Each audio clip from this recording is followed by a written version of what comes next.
लेकिन अभी की बड़ी खबर यह है कि जज साहब कोर्ट रूम में पहुंच चुके हैं। जरा जल्दी से एक बार फिर से आपको लेकर चलते हैं अंकित गुप्ता के पास। अंकित, जज साहब पहुंच चुके हैं और अदालत की कार्रवाई शुरू हो गई है। अंकित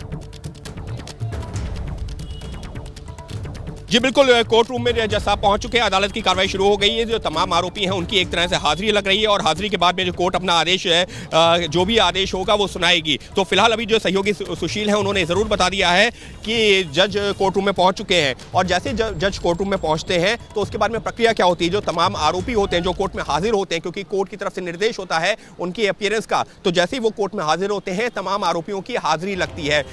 जैसे ही अगर मैं एक उदाहरण के तौर पर समझाना चाहूँ तो जैसे ही जज पहुंचेंगे तो वहां पर जो कोर्ट मास्टर होंगे वो जो है कहेंगे लालू प्रसाद यादव हाजिर हैं, तो लालू हाथ उठाएंगे। इसी तरीके से तेजस्वी, राबड़ी, तमाम जो आरोपी हैं हाथ उठा करके अपनी हाजिरी लगाएंगे। पहले आईआरसीटीसी वाला मामला है जिसपे अदालत को अपना फैसला सुनाना है और इस आईआरसीटीसी वाले मामले में कुल 8 आरोपी हैं, जिनमें प्रमुख तौर पर लालू प्रसाद यादव खुद, उनकी पत्नी राबड़ी देवी, बेटे तेजस्वी यादव और उनकी पार्टी के नेता, उनके करीबी रहे प्रेमचंद गुप्ता। ये वो तमाम आरोपी हैं जो आईआरसीटीसी वाले मामले में फिलहाल कोर्ट रूम में मौजूद हैं। जज साहब पहुंच चुके हैं और किसी भी पल इस मामले में फैसला आने वाला है। लेकिन इस बीच जो सियासी तेवर देखने के लिए मिल रहे हैं और कैसे आक्रामक अंदाज में घेराबंदी न सिर्फ लालू परिवार बल्कि आरजेडी से लेकर पूरे महागठबंधन की जेडीयू की तरफ से की जा रही है, वो जरा सुना देते हैं।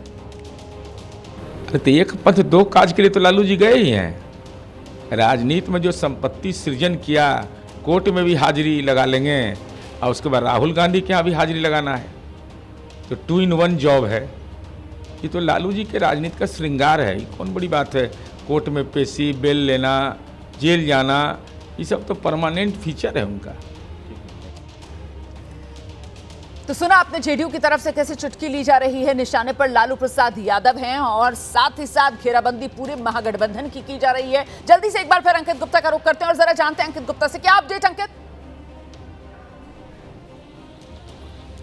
बड़ा अपडेट ये है कि कोर्ट अपना जो है आदेश पढ़ रहा है। कोर्ट ने अपने आदेश में क्या कहा है वो बता देते हैं। सहयोगी सुशील लगातार हमारे पास अपडेट भेज रहे हैं और कोर्ट ने अपने आदेश में कहा है कि इन आरोपियों के खिलाफ करप्शन यानी भ्रष्टाचार का आरोप है। सीबीआई ने जो आरोप लगाए हैं, अब जो है कोर्ट ने आरोपियों के सामने भी उनका भी जिक्र किया है, जिसमें आईपीसी की धारा, क्योंकि उस दौरान जो है ये नया कानून नहीं आया था, लिहाजा आईपीसी की धारा 120B यानी क्रिमिनल कॉन्स्पिरेसी, 420 यानी धोखाधड़ी और इसी तरीके से प्रिवेंशन ऑफ करप्शन एक्ट के सेक्शन 13 के अलग अलग प्रावधानों के तहत ये मामला दर्ज किया गया था, चार्जशीट दर्ज की गई थी। तो इसमें जो है कोर्ट का अब ये कहना है कि कोर्ट ने आरोपी के दलील से सहमत नहीं है। कोर्ट ने कहा है कि आरोपी जो ये कह रहा है कि नहीं मेरे खिलाफ आज जो आरोप गलत तरीके से आरोप पत्र किया गया है, कोर्ट उससे सहमत नहीं है। कोर्ट ने क्या कहा? कोर्ट ने कहा है कि सीबीआई ने सबूतों की चेन पेश की है, यानी तेजस्वी यादव और लालू प्रसाद यादव के लिए अच्छे संकेत नहीं है अभी तक जो आदेश सामने आ रहा है। कोर्ट ने कहा है कि जो चेन ऑफ एविडेंस यानी कि जो एक महत्वपूर्ण कड़ी होती है, सीबीआई ने कोर्ट में वो पेश किया है। कोर्ट अब आरोप तय करने जा रहा है। रोमाना, कभी भी वो आरोप जो है कोर्ट की तरफ से सामने आ जाएंगे।